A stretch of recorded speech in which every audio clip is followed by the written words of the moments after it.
The 2020 NFL season is right around the corner. It's time to reveal our NFL Survivor Pool Week 1 picks, and we'll also tell you how to enter our free entry NFL Survivor Pool to win $250 coming up next.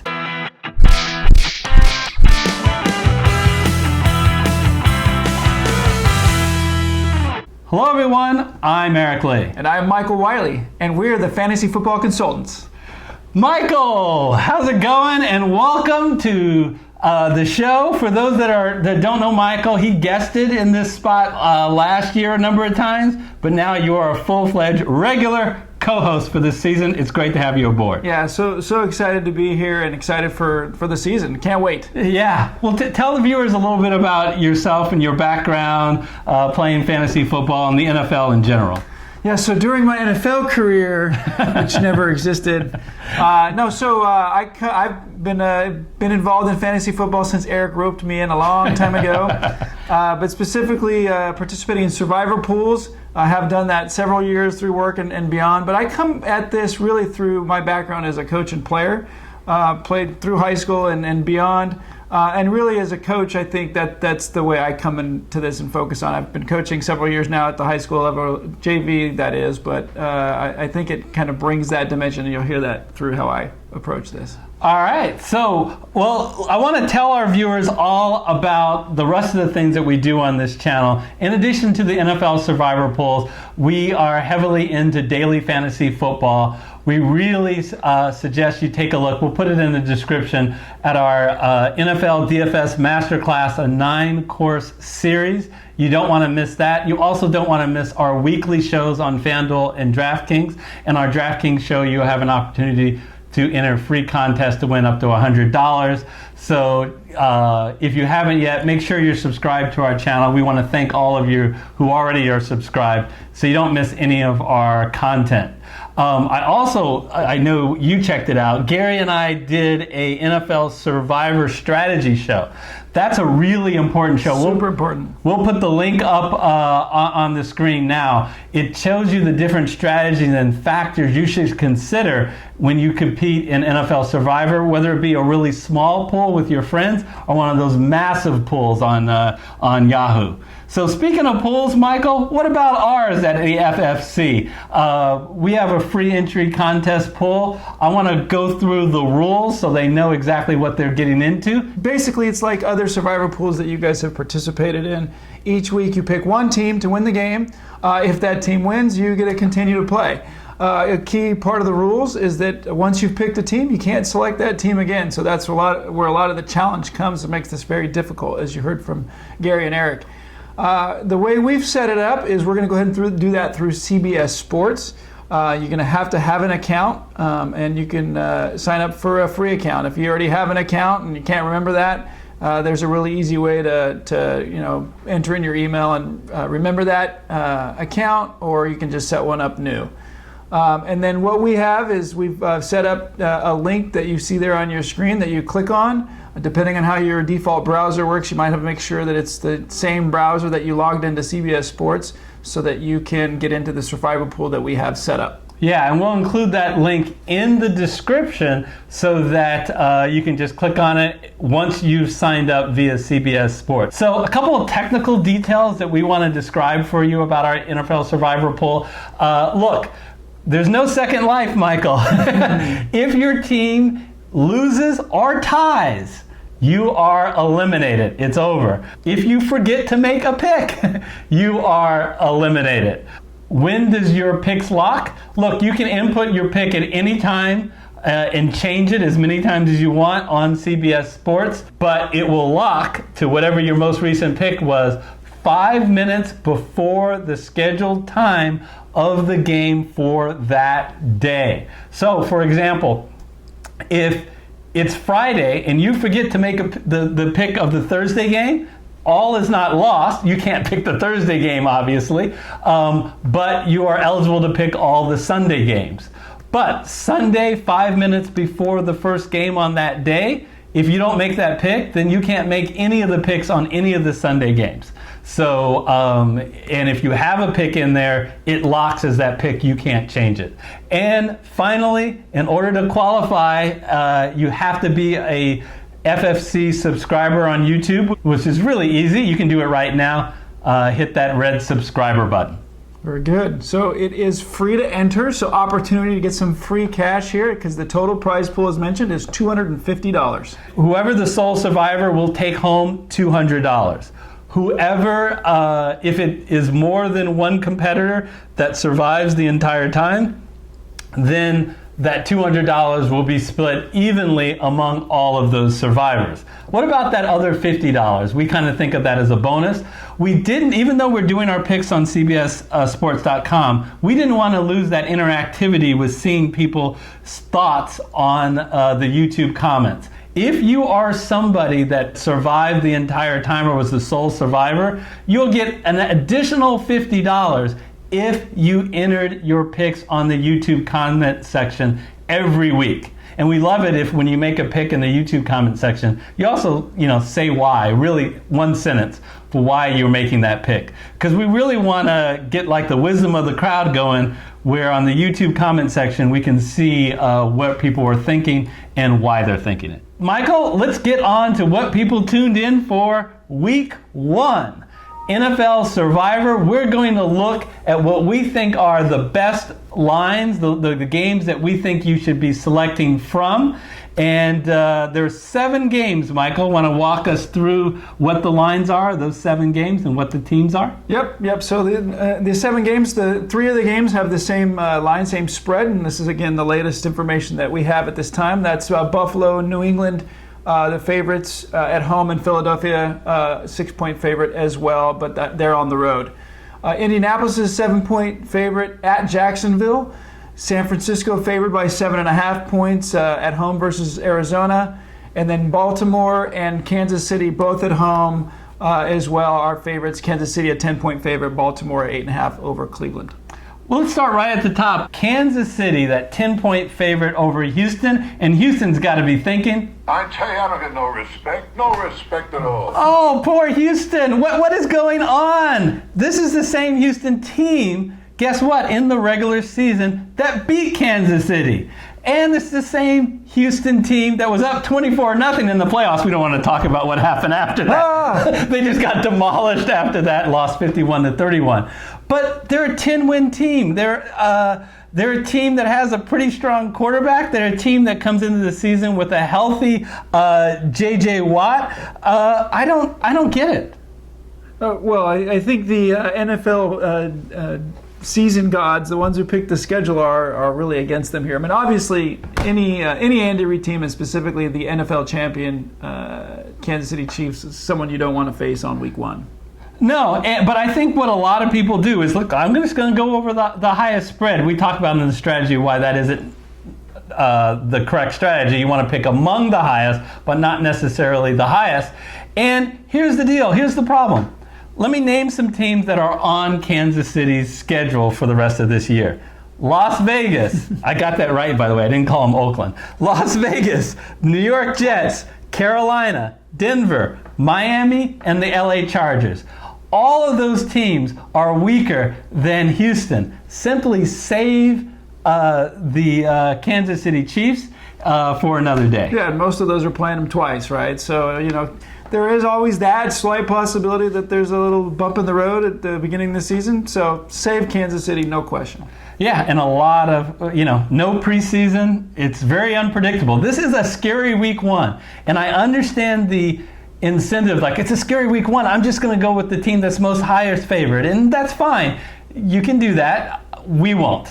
And the other high point spread that a lot of people are going for, they tied with the Buffalo as the most popular pick so far at about 16%. There was no overwhelming favorite. It's kind of very spread out here. Is the Baltimore Ravens that are 8.5-point favorites over Cleveland. Is it possible that Cleveland can go into Baltimore and beat Baltimore? Oh, yeah! I think so. They did it last year in the regular season. Yep. They beat them by 15 points. We've got 3 teams on their schedule who we are far more comfortable that Baltimore will be able to handle. And they're the 3 teams that have the longest shot to win the Super Bowl this year. Jacksonville, Washington, and Cincinnati. I would just save them. What do you think? Yeah, again, I mean, obviously Baltimore is a super strong team. They're still going to be frustrated over what happened at the end of the season last year.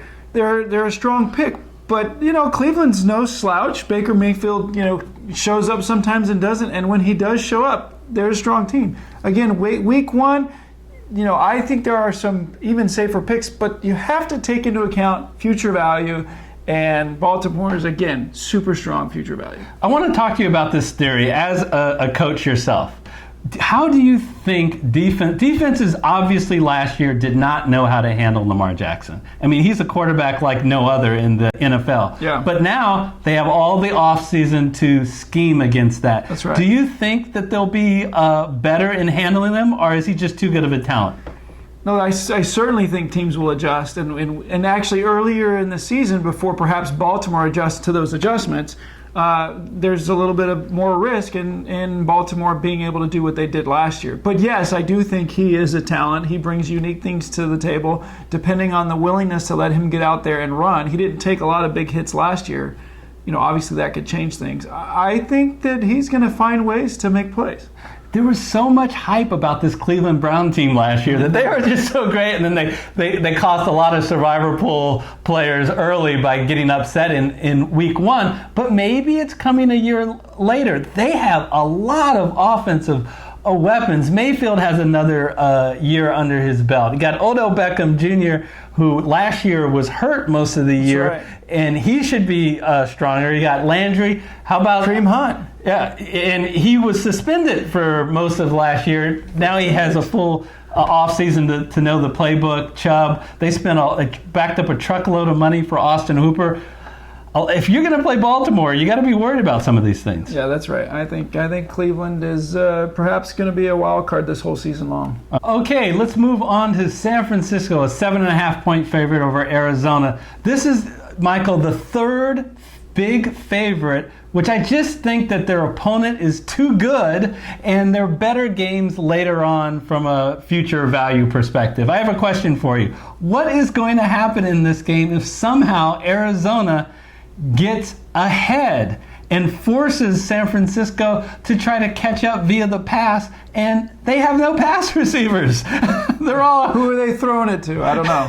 Yeah, Deebo Sanders is hurt. Emmanuel Sanders is in New Orleans. Who are they being replaced by? A rookie, Brandon Ayuk. DeForest Buckner, who could have been helpful in stopping the run, he's in Indianapolis. Who's he replaced by? A rookie. So it's just scary in week 1, no preseason, to have to rely on rookies to pull out this win. Yeah, I mean, Jimmy G, I think, he's exciting. He's the next Tom Brady, some people say, but we saw in the Super Bowl that when they have to come from behind, it's tough, right? And they were ahead too, right? So, week 1, the Niners were great last year, but because of their defense, this Arizona team is scary. Yeah. Kyler Murray is, a similar dual threat, right, to what we have with Lamar Jackson in Baltimore, and now they have DeAndre Hopkins. So I don't know. I think it's kind of hard to bet against, the Arizona Cardinals. Yeah, and they have a pretty good rushing attack behind Kenyon Drake and Chase Edmonds, and Christian Kirk is another good wide receiver. And you know what? Just wait until San Francisco plays Miami or Washington. Yeah, they got great future value. Yeah, got to take that into account. The next game that we want to talk about is New England, 6-point favorites over Miami. I know a lot of people are thinking, it's got to pick New England here. They beat them 43-0 last year in week 2. It's a trap. I do think it's a trap because it's not the same New England team from last year in week 2, and it certainly isn't the same Miami team from week 2. Yeah, let's not forget what happened at the end of the season when the Patriots needed a win. Yep. Because they wanted that bye, desperately needed the bye, and losing the bye, we saw what happened to them because of it. And they couldn't win in Miami against the lowly Dolphins, who they beat 43-0. Yeah, and the Dolphins won 3 of their last 5 games, so they were playing better ball, not just in that game at the end of the season. Yeah, and you got to remember Brian Flores is a Belichick kind of disciple. He's able to glean some of the things that he learned along the way, and it's always tough when you're going against a coach. I like this game. I really am tempted to pick it. I think Belichick, I didn't go back and look, but I think he's won almost all of his openers since he started coaching or since he's been with the Patriots here. And, he is going to make sure this team is prepared. Cam Newton, yes, is a little bit scary because he's had his challenges elsewhere. They've lost not only Tom Brady, but a few other pieces, including what I think that there's some holdouts, right? Or some. Well, we had a whole bunch of opt-outs. No team in the NFL has been hurt more by opt-outs than the New England Patriots. I think they're up to like 7, but most notably 3 starters. Offensive lineman Marcus Cannon, on their defensive line Devontae Hightower, and at safety Patrick Chung. These are huge losses that's going to really hurt New England. And on the Miami side of the ball, I expect them to go with Fitzpatrick as their quarterback, who I think gives them a better chance than going with the rookie Tua. There may be some Fitz magic in this game. I'm passing. Can't discount that. So yeah, I like the Belichick factor. I think that if you saw the 30 for 30, you know that he brings an element to the game that no other coach can. He's I think the best coach in the league. He's going to want to win this game to show that he's everybody's talking about what Brady's going to want to do when he's on the Bucs. I think it's similar going to be for him. So I understand why people want to pick this game, partly because New England doesn't have a lot of future value. No, they really don't. I wanted to pick them, but I just can't. So. I understand. So let's switch to a team that I think is an excellent pick this week. The Philadelphia Eagles are also 6-point favorites on the road at Washington. There's a lot to like about Philadelphia this week. I think the game is won in the trenches. Yep. And Washington's offensive line has always been bad last year, and it got worse. They lost Pro Bowl bowler Trent Williams on their offensive line. And on the other side, Philadelphia has always had a really good defensive line. So I don't know how Washington is going to run, especially with Darius Geis now cut. That's right. They lost Geis. They got a quarterback issue, changing the coach, right, with Ron Rivera coming over. You tell me what the odds are in Vegas, but I think they're the second worst team out there. Yeah, 150-1 Washington, the Washington football team, who can't even figure out their mascot at the time of taping. And on the other side, Philadelphia is 18-1. So you can trust your Survivor life 18-1 against 150-1. One caveat, I don't know if those numbers have been updated since there's been a couple injuries on the Philadelphia side to their strong offensive line. A couple guys are out for the full season. Their new rookies out for a few weeks, Rieger as well. So, a wide receiver. Yeah, a couple of things to be conscientious of there. It's tempting. And it was those last couple of things that caused me to go, no, I think I like another game a little more. But this is my number 2 on the board. Your second or third? I think my number 3. I think New England was my number 2. Okay. So we still have not revealed our picks yet. You know what? Let me reveal mine. Mine is the Indianapolis Colts. They are a touchdown favorite over those awful, miserable, terrible Jacksonville Jaguars. I'm sorry, did I editorialize? Look. Yes, you did. I said Washington was the second longest of long shots to win the Super Bowl according to Las Vegas. Guess who is the number 1? It's these Jacksonville Jaguars. They're pretty bad. 175-1. So I'm going to slam Jacksonville a little bit more later, but I want to start about what I do like about the Colts. Okay. I like their QB upgrade. I like going from Jacoby Brissett to Phillip Rivers. Okay. And what I really like is that offensive line. The Colts may have the best offensive line in football, and now they have a nice, what they call 1-1 punch. Not 1-2, because they don't want to say one's better than the other. Yeah. But Marlon Mack and new rookie Jonathan Taylor. Yes, to run behind. I think that those guys should have a field day against a Jacksonville Jaguar defensive line, which is one of the worst in football. Yeah, no, clearly. I mean, the addition of Taylor from Wisconsin is fantastic. Frank Reich has shown some strength at the coaching, even through some major challenges with what's happened to him. And Phillip Rivers is proven, right? He's had, some, pre-playoff issues. He is older. I'm always a little nervous about the change of quarterback, but with what has happened to this Jacksonville team, it's pretty easy to bet against them. Indianapolis doesn't have a lot of future value here. The Jacksonville is pretty much throwing the season. They're cutting, Leonard Fournette, their number one back. Maybe there's some issues with how he is off the field, but and let Nick Foles go, turning it over to Gardner Minshew. Yeah, don't be wowed by Gardner Minshew's advertisement to pick him in fantasy, which he's probably just doing partly because he knows they're going to be coming from behind a lot. He's not going to be able to save the day very often for Jacksonville. Yeah, so I'm going with the Colts. Are you going with the Colts?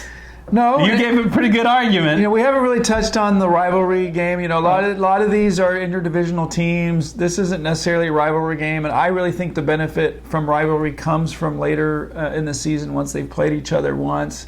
So I won't put too much into that here, but that's not the reason I'm not picking these guys. I'm picking another team because I just think it's a better matchup. And that's the Buffalo game. Yeah. So let me address the haters out there who are going to go, what do you mean picking the Colts? How can you do that? Look, I gave you the reasons, but I don't subscribe to the other reasons. I'm not worried about it being a divisional game.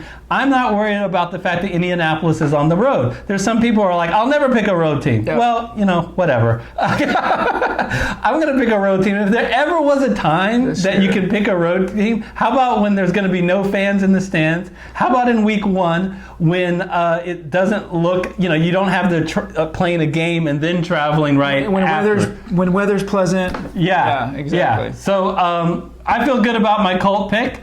You are going with the Buffalo Bills. They're 6-point favorites over the New York Jets. Why do you like Buffalo? Well, so don't be, I know the Jets beat them in Week 17. That was a meaningless game. Any Buffalo Bills fan will spout out who played and how much they played that week. And it was still a close game. The Buffalo Bills defense is solid. They got them into the playoffs last year. They got them to basically, they should have won that game against Houston. Yes, some people, I'll let you talk to just a minute here, think Josh Allen's a little bit scary, but he's from my backyard here in Central Valley. Strongest arm in the NFL. You showed at Wyoming why he deserved to go early in the draft.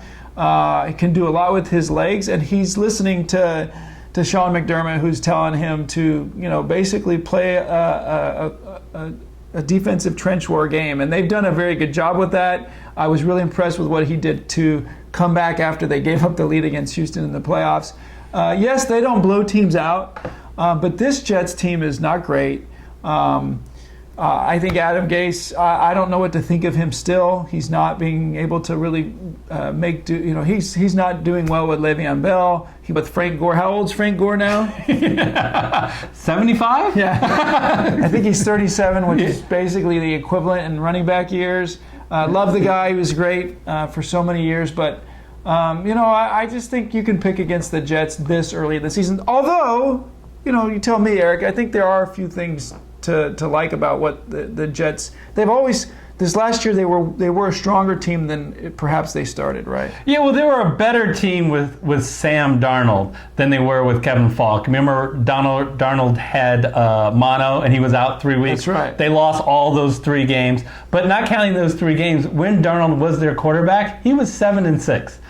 I just am not quite as comfortable as you are with Josh Allen, but I'll tell you one thing: they gave him a major cog in the wheel as far as a weapon with Stephon Diggs. I just kind of want to see how he connects with Diggs a week or two before I pick Buffalo. Yeah, I mean, Buffalo's going to be good this year. They're picked to win the division. I think that they're going to be a very strong winning team.